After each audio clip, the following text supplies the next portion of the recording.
I got to speak to a long-term favourite last episode when Stickman joined us, and this time it's Ruth's turn as vegan icon Colleen Patrick Goudreau spoke to us. Hi Colleen, and welcome to The Species Barrier. Could you tell our listeners a bit about yourself? Well, thank you for having me. Sure, I can do that. I am in California, and I've been an animal advocate for, oh my gosh, I could say more than half my life now. It's come to that. That's a good thing, I suppose, but it also means I'm a lot older than I used to be. I have been an animal advocate since I was about 19.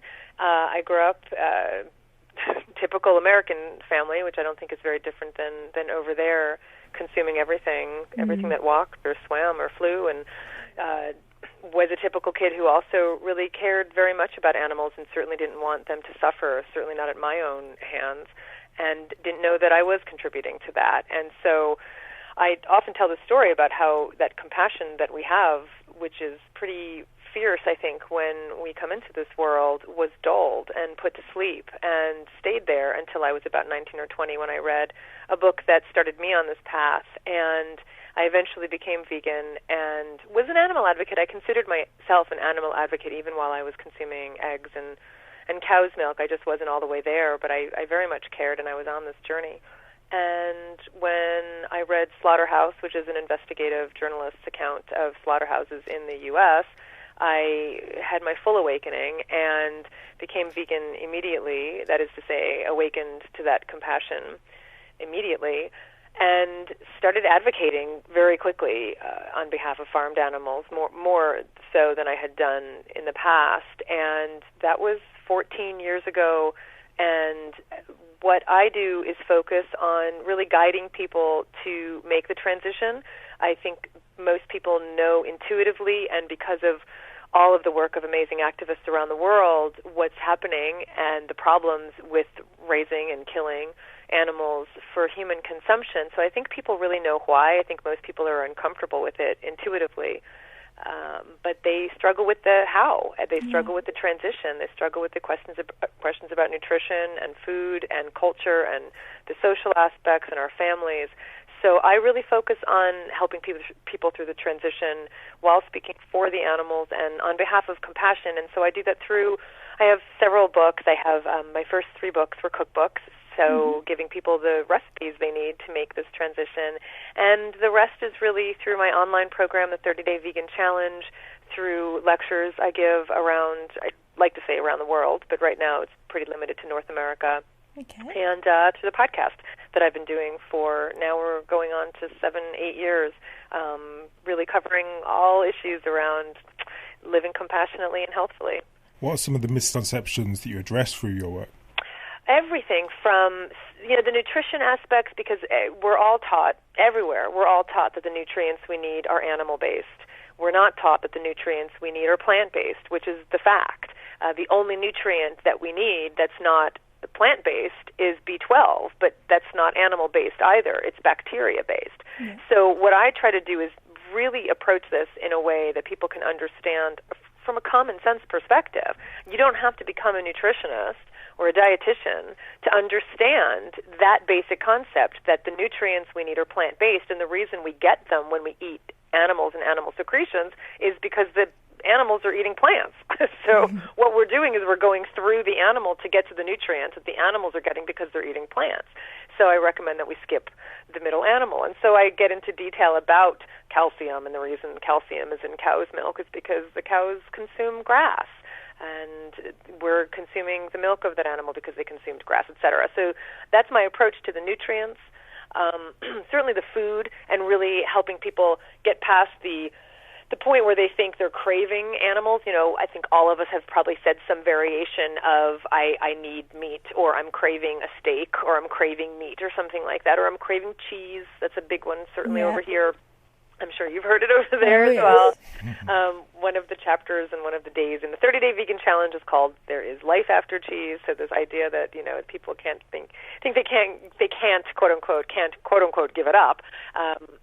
What I do is really get to the bottom of that and talk about the fact that it's not the cheese that we're craving, and it's not the animals that we crave. We're not obligate carnivores. We do not crave the flesh of another animal. We don't run after a squirrel when they see us when we see them scurry past us, we don't run after a bird and try to catch the bird to eat the bird. We don't crave the animals themselves, but we crave fat, and we crave salt, and we crave texture, and we crave flavor. And so that's how I approach the food issue is, okay, great, that's totally legitimate. Of course you crave these things, fantastic. Let's seek out these things in the plant kingdom.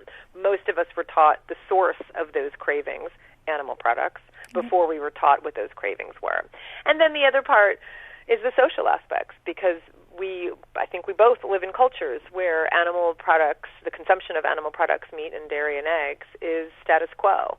And so to consume or to eschew them and to consume only plants is looked upon with some suspicion.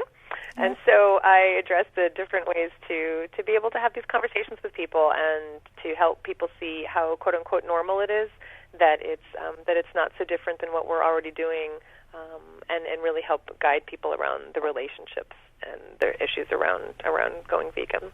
Yeah, you talk a lot about different relationships in your podcast, Vegetarian Food for Thought, and that is one of the reasons I actually went vegan. Could you tell us a bit more about your podcast?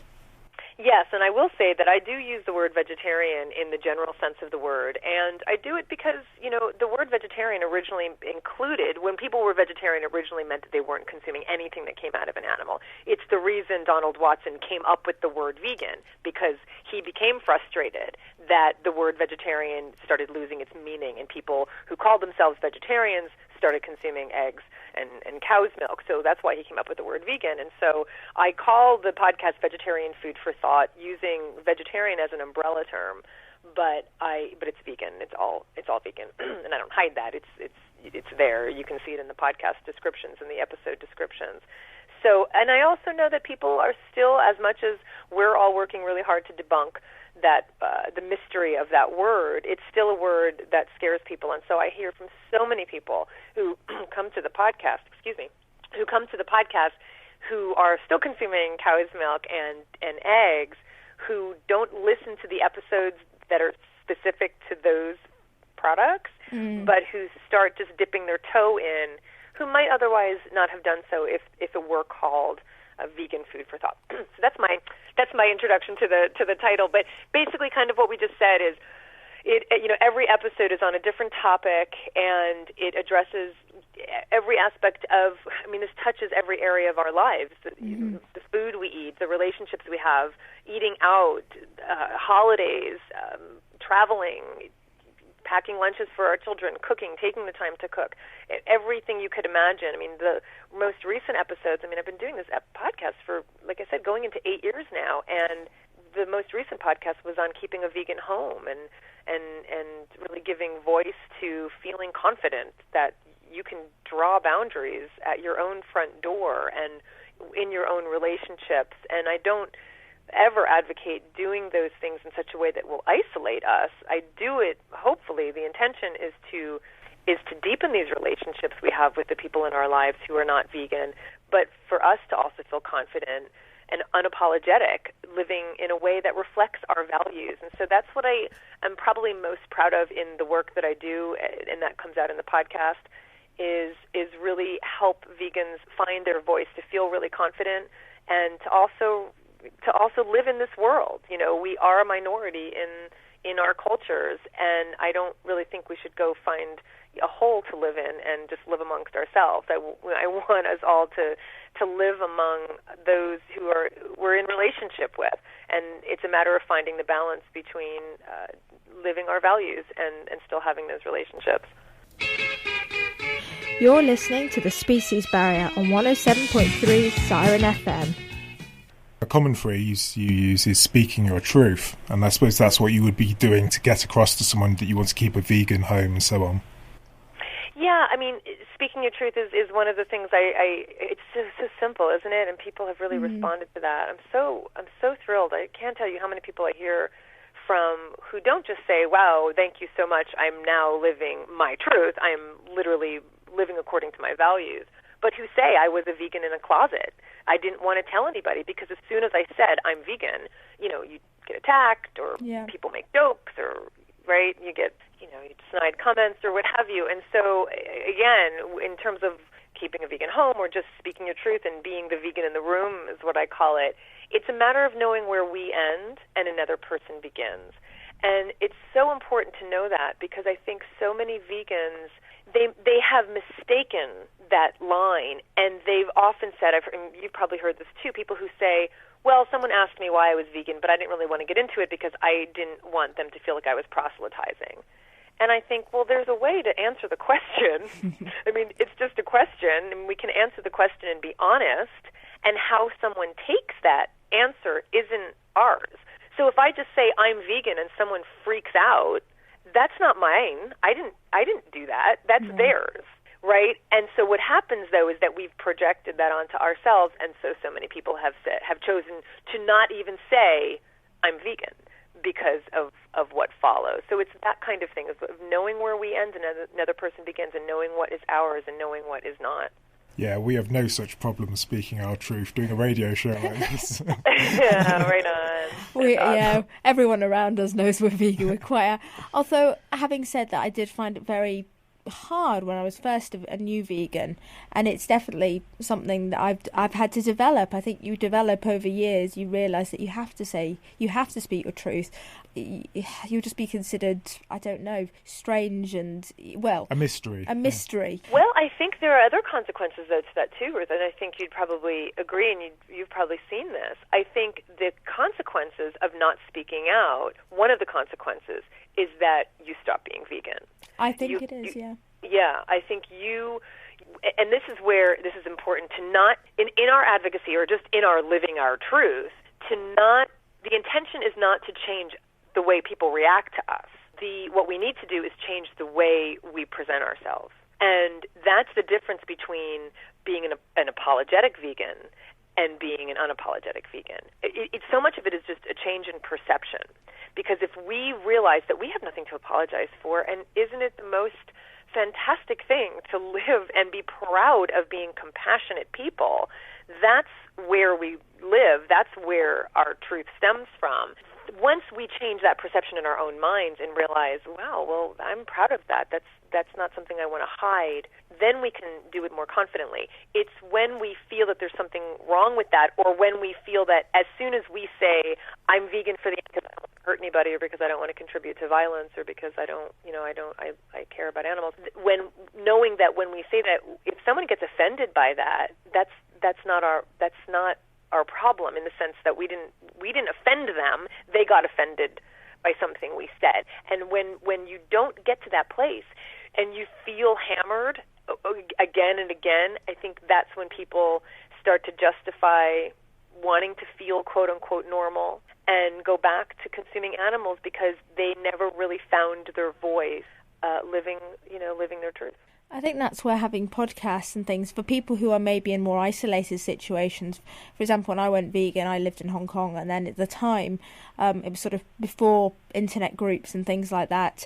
And I really was the only vegan I had ever met. And you were my one friend, my podcast, you and the Vegan Freaks.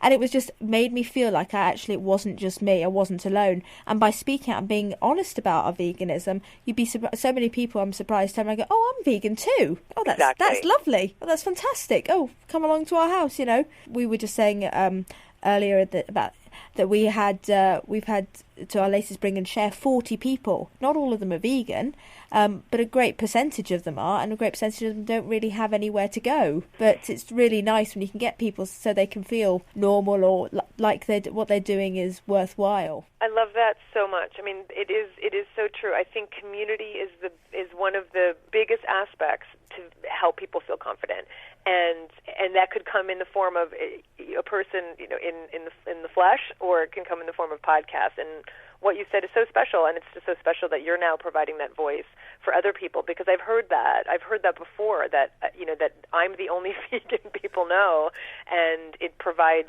such support and comfort knowing that we're speaking the same language. And I think it's going to keep growing, and it is growing. It's growing all the time.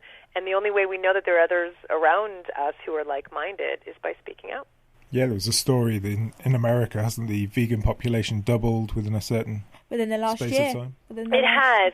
It is interesting, isn't it? I mean, it's very interesting. There's a lot of discussion here around. I don't know if you're seeing this as much where you are, but I have a feeling not, because I think you've been way ahead of us for a lot longer. Obviously, it stemmed there, but from England. But there's a lot of discussion around vegan versus plant-based here, and meaning that there's become this very intentional separation between people who are vegan for ethical reasons, who behind all animal products, wearing leather, wool, etc., and those who have adopted a quote-unquote plant-based diet for health reasons.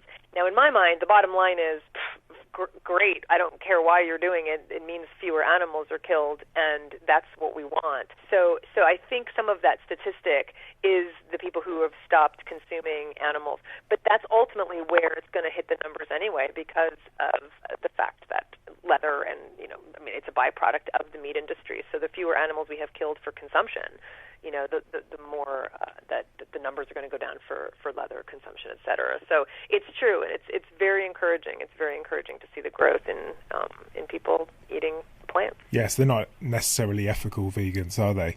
When veganism is perceived and presented as a diet, specifically as a diet or as a weight loss, a mechanism to weight loss, is when you see it certainly in the celebrity culture, and we absolutely see that here, and people who are praised for all of a sudden being vegan, and they're on the cover of magazines for being vegan, and then the next week they're no longer vegan and they're actually speaking against it. So I can't speak to that phenomenon because it's going to happen and everyone's doing their part. But I know for me, my message has always been about compassion, and it's always been very much about veganism not being an end.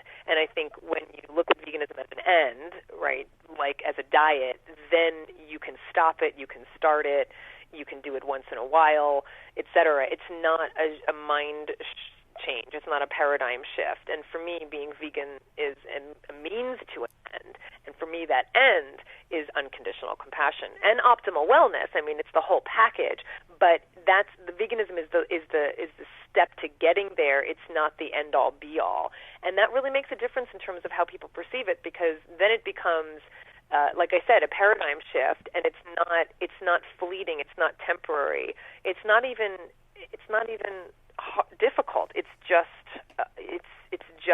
a way to reflect the values that we have inside of us, and isn't it fabulous that we have something to look to and name that says I care, and I'm going to actually reflect that caring in my behavior, right? Because most people consider themselves good people, but most people are consuming animals, and so there's a disconnect. So being vegan is literally the thing that kind of bridges that divide and says, oh, I'm a compassionate person, I'm a good person, and I'm reflecting that the best I can by not contributing to violence. We hear from many in the environmental movement about local eating and humane milk, meat, eggs. What's your opinion on this? Yes, I do have an opinion on that. I have an opinion about everything. Look, I mean, again, I think it's very interesting because we don't want to perceive ourselves as contributing to harm. I mean, most people want to just have that perception that they're good people, right? So I really think the intention behind quote-unquote humane meat, dairy, and eggs is good in the sense that people want to do the right thing. Right, people, they don't want to contribute to suffering, and we want to see ourselves as not contributing to suffering. And as an outgrowth of that, we want to put labels on things to say, oh no, great, I can still do what I'm doing and not change and not make much of an effort over here, but stick a label on it so that I can sleep well at night. I did the same thing. I free-range eggs and et cetera. It's more prevalent than ever before. And I think the reason it's more prevalent than ever before, in one way, you might think this seems kind of weird, but I think on some level there's hope in it, because I think we're so desperate to not believe that we're contributing contributing to as much suffering as we are, that we're trying even harder to deny it. You know what I mean? Yeah, absolutely. To deny it is to just say, I'm gonna do something over here that makes me feel good but doesn't inconvenience me too much. And that's what those things are ultimately. In the end, it doesn't matter how the animals were reared. The bottom line is that we are bringing animals into this world only to kill them. It's the most absurd thing when you stop and think about it, that we breed animals to kill them. And then we pat ourselves on the back for doing so in a kind way. That doesn't make any sense whatsoever. We use them up, certainly in the case of cows. I mean, you cannot get away from the exploitation. You cannot get away from the fact that you have to impregnate a female, which is done artificially or done by force. And she's pregnant for 9 months, and all she wants at the end of that 9-month period, like any mother, is her baby. So we bring these babies into the world who are just incidental. They're only there so that she could lactate, so that we could get her milk. When we're not even consuming our own species' milk, we are appalled at the idea that we would consume human milk into adulthood. It disgusts people. And yet we've all been conditioned to think there's nothing abnormal about consuming the milk of another species, even though the offspring of that species doesn't consume his own mother's milk into adulthood, right? So we're just changing nature here, and we're trying to justify something that is so absurd and unnecessary and certainly unhealthful. So I don't care what you call it. You can put any label on it that you want.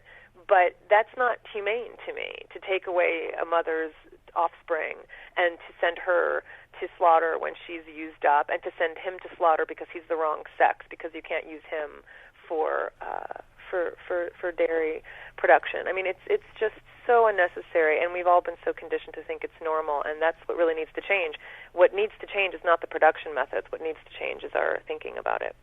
Would you recommend farmed animal sanctuaries as a way of seeing other animals as individual beings rather than just as food? Absolutely. I mean, that's what's it's so powerful to connect with an individual. I mean, there's the farmed animal sanctuaries that are here, that are there. We're talking about a drop in the huge pool of the number of animals who are killed, bred and killed. But through them, through those individuals who we get to know and we get to see and we get to say, wait, they have their own personalities and they have their own interests and their own relationships. Through them, they get to be representatives and ambassadors of their whole species. And that's really powerful because you can tell the story. And I'm someone who doesn't, my background's English literature, and narrative is very powerful for me. And I am not a statistics person at all. And I'm also a heart, kind of like I want to connect to people on a heart level. So for me, it's just so much more powerful and truthful to talk about one steer that I've met at a farm sanctuary who represents millions of steers like him who've been killed. So yeah, I think they're powerful, and I think that's where people have a lot of transformations. That's farmed animal sanctuaries. Yeah, we've often recommended visiting a farm sanctuary as just as worthwhile as, watching all these films of horrific footage and so on. They can just be just as life-changing, can't they? I think they can be life-changing, and I think they're also life-saving. And it's not only that it's painful. I think what we're so afraid of when we look at that footage is that we're going to change. I think that's what we're more afraid of than anything, that we realize by looking, I'm going to be compelled to change. I'm not going to want to continue doing what I'm doing. And I think it's the change we're afraid of. And again, that's what I said, that's where I see my work, is kind of guiding people through that change. I feel the same way. I cry when I watch this footage. You'd be a sadist to not, but we're not going to break. We're not going to break by looking at it. If we stare at it and never look at anything else, we can break. And I think that's also when people stop being vegan, is because they become so angry and just can't get away from the suffering, that I don't think that's the answer either. And I think one of the things we need to do is take care of ourselves and focus on hope. And that's what I see farmed animal sanctuaries doing as well, is that at those places, when we meet the amazing animals who recover. I mean, that's what's so remarkable. And I don't just mean farmed animal sanctuaries. I mean sanctuaries for every kind of animal who've been in the most horrific circumstances, who come to these places, and they could just say, F you humans, I am never looking at you again. Don't touch me. Don't come near me. You have been nothing but cruel to me. And they forgive, and they heal.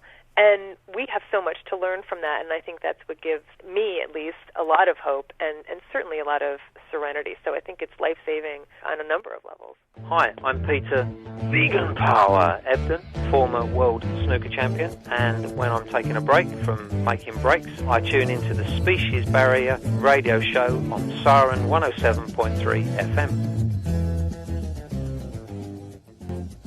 You mentioned English language being your major. Etymology is a recurring theme in your work. Could you please give us some examples on which words and their origins stand out from an animal rights perspective? Yes, I'm so impressed. I didn't know how much you paid attention to my work. Thank you. Yeah, language plays a huge role for me in my work, and etymology. So one of the things I talk about, you've probably heard me say then, is I really encourage advocates to take back the word meat. And the reason I say that is because the word meat originally meant that which was eaten to distinguish it from that which was drunk. It referred to solid food to distinguish it from a beverage. And we say it today when we say the meat of a nut, right? The coconut meat. We say it, and we don't have any qualms about saying coconut meat. We don't go, ooh, meat. We just understand that it's the substance of the thing. And so the problem with so my point is that we do say it referring to plant foods, but most of us have given over that word to the animal meat industry, such that we use terminology, even vegans use terminology like fake meat, faux meat, substitute, analog meat, alternative meat, meat replacements, right? And every time we do that, and every time we use those words, we are saying the barometer by which we need to measure everything else is animal-based meat. Because everything that's not animal-based meat is then inferior, less than, fake, right, faux. And if we're going to change the paradigms in our cultures, we need to change our language, and we need to stop using words like fake meat. So I'm a proponent of saying plant-based meat, or vegan meat, or vegetarian meats, or grain meats, or soy meats, or wheat meats, or whatever they're nut meats, whatever they're made from, but certainly not using words like fake and faux and substitute. And same thing with I now say animal-based meat to distinguish it from plant-based meat. And same thing with milks. At least here, I'm sure it's powerful there as well. But the dairy lobby here in the United States is incredibly powerful, and they've been trying to force the FDA to not allow plant-based milks to use the word milk. They want them to use the word beverage. You can't use the word milk here. You're not allowed to. Not. No, you buy a litre of soya drink, you buy a litre of rice drink. You're not allowed to call it milk. Amazing. It drives me up the wall when I'm searching for it online, trying to figure it out. I'm like, oh no, it's soy milk, because that's what it is. Oh, that's really, I'm glad to know that. It's incredible. I mean, I use the analogy, I say, tell any lactating human mother that she has to say breast drink or breast beverage. It's absurd. Right? It's breast milk. It's absolutely absurd. Milk comes from nuts, and it comes from grains, and it comes from beans, in the case of soy, and distinguish, again, saying coconut milk or saying soy milk or saying cow's milk, saying human milk, distinguishing between the milks, because as much as they're succeeding in the marketplace, it's so sad, they don't own that word. They don't.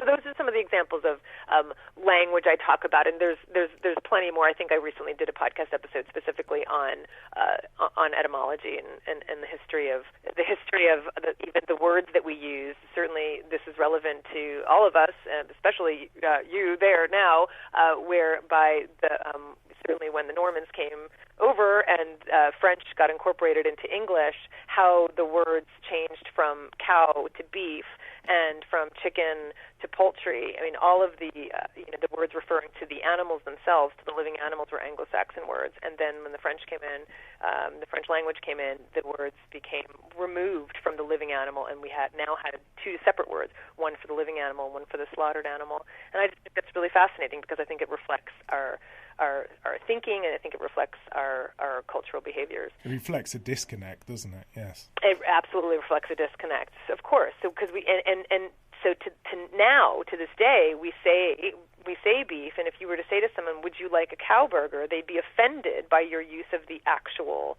word. We do have disconnects, and you've probably heard me talk about this. It's very interesting. We can say chicken and we can say turkey, but so we've become kind of desensitized to that.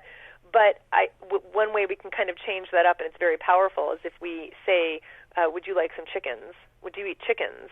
Do you eat turkeys?" And immediately it puts the animal back into that word, and it makes people go, "I don't eat chickens. I eat chicken," right? They kind of forget. Well, that's what you're eating. You're eating these. So it's language is powerful. It's a powerful thing. Same thing for things like fishes. We now say fishes. It's one of these ones that we sort of started quite recently. It sounds wrong because it doesn't sound like it's right to eat fishes. It's like, you don't eat fish, you eat fishes. I agree. And it's quite. People do give you strange looks when you say things like this. But you're an idiot. And I do it for. I always say cow milk. I won't say normal milk or anything like that, because it's not normal milk as far as I'm concerned. It's quite abnormal. Exactly.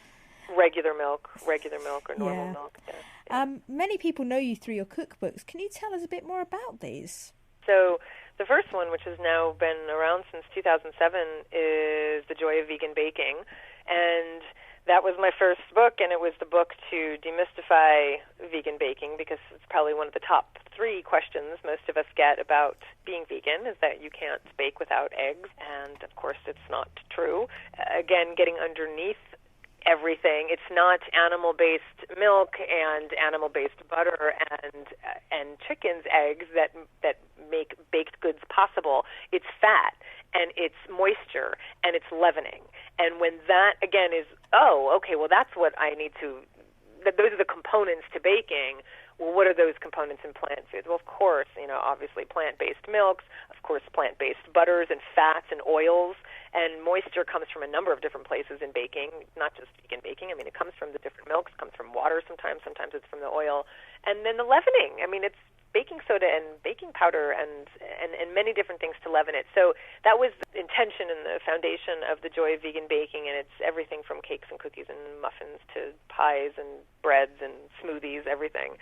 And then the Vegan Table, which is really, it was 10 years of cooking class recipes. So these recipes have been tried and true, and I'm so grateful that they're part of so many people's repertoires.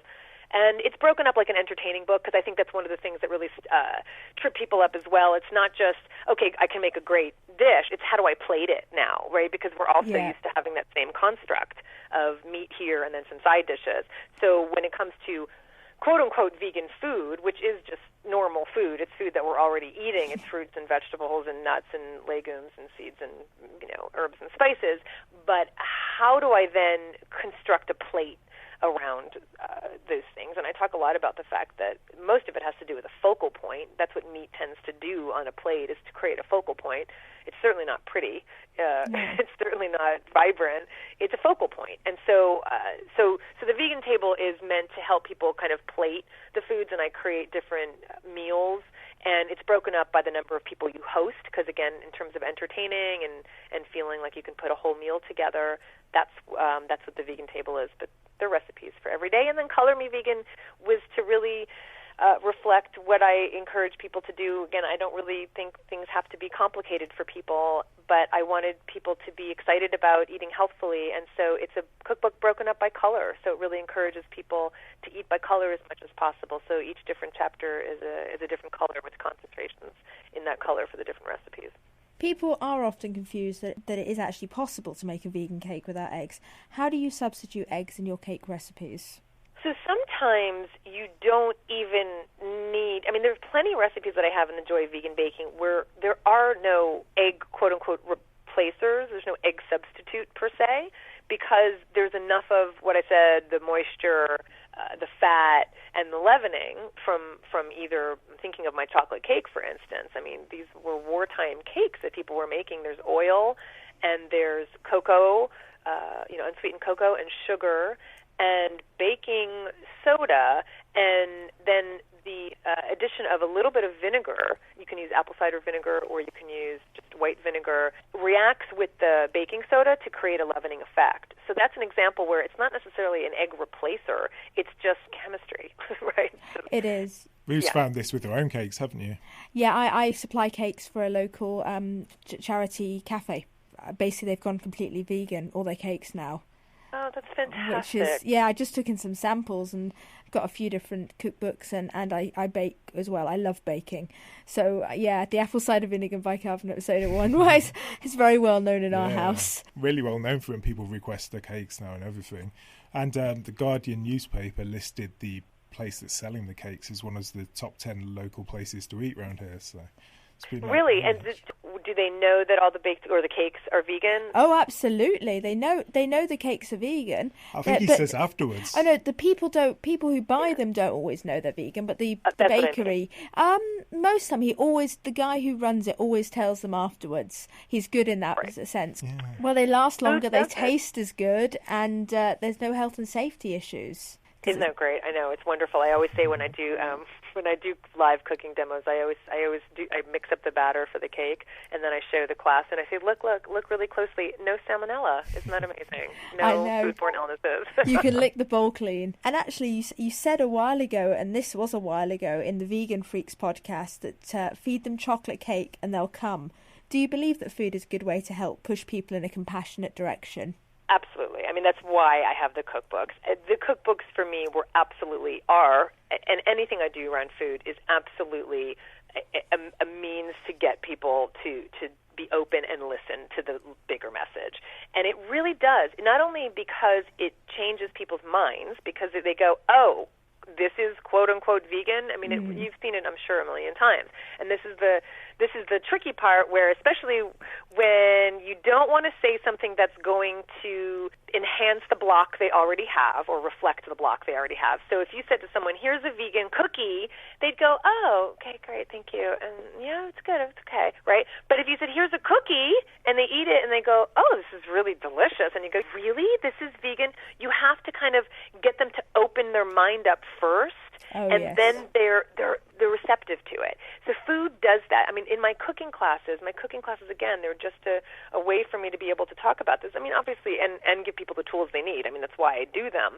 But they're happy, they're eating, it's disarming. It's a really good way to help people have a new perspective. And of course, it's delicious. We just have to get people to get past their notions and their misconceptions about what vegan, quote-unquote, means. And it's really interesting because I'm seeing this a lot in restaurants, especially around here. So I'm in Oakland. I'm right outside of San Francisco. And more vegan restaurants are opening without calling themselves vegan. And, I have to say, and again, this is what I was saying before about calling my podcast Vegetarian Food for Thought, I'm working my butt off to change people's notion of what vegan means, but at the same time, I'm going to meet them where they're at. Yeah. And I see that this is a really successful way to do it, because with baked goods, it's hard, right? I mean, you have to kind of stand there watching people eat them to help them have that new perception. But if you just put vegan restaurant up, they think it's really reserved for vegans. They don't see themselves as being the customers of a quote-unquote vegan restaurant. And there's a cafe we have here, and they have soy milk and almond milk, which is obviously the two milks they have, because it's a vegan establishment, and all the baked goods, everything in their cases are gorgeous, are all vegan. And you see people walk in just because it's a neighborhood cafe. And I watch them at the counter. They're so brilliant about it. And someone says, hi, could I have a latte, blah, blah, blah, whatever. And they say, great, we have soy and we have almond, which would you like? And they don't even say vegan at that, right? They just say, and the person says, oh, I'll try almond. Or they say, oh, no, you don't have any... They'll probably say regular milk. No, we've got almond. If you've never tried almond before, try it, and we guarantee you're going to love it. And if not, we'll give you a refund. I mean, it's just a matter of kind of guiding people to a new perception, and food is such a powerful way to do that. We find that with our bring and shares as well, that because it's labelled obviously a vegan bring and share, that many people feel that they're automatically excluded, and that's not the case at all. We've managed to persuade some people through. I think by doing it over time, we've managed to persuade people that actually we're not going to bite their heads off if they're not vegan, and they're welcome to come along, and the food will be good, and and the company's not bad. Vegans will say, is it vegan? Yeah. But the non-vegans are going to just come because it's called vegetarian. It's still safe for them. This happened, actually, where were we? We were in Edinburgh recently, and we went into this bookshop, and used bookshop, and there was a little bake sale for some fundraiser. And I said to David, I feel bad, because she was right there at the counter, and, I said, I feel bad. I said, I'd get one if too bad they're not vegan. And I just thought I would just ask, because I also like just asking to also make people accountable. They know people, exactly. They know people are looking for that. And I said, no, we would get one, but unfortunately they're not vegan. She goes, yes, they are. Half of them are. All of these over here are vegan. And I was like, you're kidding. And she said, yeah, we just didn't advertise it, but yeah, they're all. And then actually I think she pointed to a little sign that said vegan there. So, so in terms of advocacy, sometimes it just takes a little bit of kind of, figuring out what people are responding to. But no matter what it is, food is a really powerful way to get people to be open. Our weirdest experience of something like that was a cult member approached us in a pub, and she was like, "I'm selling truffles to raise for my leader. I'm selling truffles to raise money for my leader." And we were like, "Oh, sorry, we can't have them. We're vegan." And it turned out that the cult leader was only making vegan food in this cult. And this is like in a small pub in Lincoln. It was so weird. We had to buy them in the end. They were really expensive too, and they weren't that good. They weren't very good, but they were vegan. We were like, well, they're vegan. We can't help it. Now we've got to buy them. Yeah. We recently held a bake sale for Earth Week or something like that, Green Week or something at the university, and we called them eco-friendly cupcakes. Yeah. And people actually, we did really well for eco-friendly cakes. We basically sold out. And we told everyone as soon as they bought a slice, oh yeah, they're vegan. Right. And had leaflets as well and stuff. And it did really well. Well, I have to say that brings me back to the language we were talking about before, is we also need to take back those words like sustainable and humane and eco-friendly and local and all of these things, because we care about all of those things, and there is nothing more sustainable than a whole foods plant-based diet in terms of earth sustainability, for sure. So I think, again, the humane meat movement they've kind of usurped a lot of the ethics, and they've usurped a lot of this language, and I think we need to feel empowered to take it back, because it is absolutely true that if it's vegan, it's environmentally friendly and it's sustainable. Yeah, we joined our local transition town group, and we've just put that to them. And I think it has taken a while for them to understand that there was this secondary level to sustainability, and it's not something they'd considered in this group before at all, until we joined. Could you tell us a bit about the 30-day vegan challenge? Yeah, so the 30-day vegan challenge right now is an online program, and one of the things I'm working on right now is actually creating a paperback, a printed version, which will probably be called The Ultimate Guide to Becoming Vegan, so that offline it will have a different title, and actually having a version for every language and country. So my intention is to expand this beyond where it is right now, so that every country can have recipes that are, conducive to their own culture, and certainly different languages. So obviously people can read it in their language, and I'm really excited about the future possibilities. Right now, it's a multimedia online program, and it basically says, look, just do it for 30 days. Let me hold your hand and answer all the questions that you have and all the challenges that you have, the things we talked about earlier, things on nutrition. One day is on calcium, one day is on protein, one day is on eating out, one day is on making the time to cook, one day is on packing lunches, one day is on holidays, one day is on living with a non-vegan, just kind of everything that people struggle with when they go through the transition, so that when they get to the other side, they feel really confident and they're standing on firm ground. I think that's one of the biggest reasons I think people who say, I tried being vegan but I'm not anymore, I think one of the reasons is because often they remove a foundation that's familiar. And, look, let's face it, most of us grew up this way, and it is habit for us, and it is the foundation. But they don't replace that foundation, and they don't replace those habits. So the 30-Day Vegan Challenge is all about, it's very much a behavior modification program, giving everybody, kind of stacking levels of the foundation up so that it's really strong when they end. And it's been wonderful. I mean, the response has been so fantastic. There's a community area, and I can just see people interacting with other people and getting the support that they need, that like-mindedness we talked about, and being able to find people, at least online, if not in their areas as well. As it grows, people are finding each other all around the world. So yeah, it's been really phenomenal to watch this grow and see people making the change. And the thinking, I suppose, is that it takes about 3 weeks to change a habit, doesn't it? That's right. I mean, that's what behavior modification experts talk about, and it's really true. And that's what this all is. It's all habit. There's it's just habit, and that's really the good news, is that habits can be broken. It just takes changing. It just takes replacing them. I mean, that's really what it is about. And again, behavior experts will tell you this. It's about changing, doing it enough times, doing a new behavior enough times, and that's what's powerful about the 30-Day Vegan Challenge, is that when you stop, that's when you recognize your habits, right? Because everybody says, I don't eat a lot of meat. I don't know anybody who doesn't say that, right? Yeah. Nobody perceives themselves as eating a lot of meat. Part of it is because they have a self-perception they want to hold on to, but some of it is they actually don't realize how much they're eating, and that's why this is my approach to say, look, you don't know how much you eat until you stop. So stop long enough. 30 days is all we're talking about. Stop long enough to be aware of your habits. And that's what's really powerful for people, is they go, I'm going to have lunch. I'm going to go, I'm not eating that right now.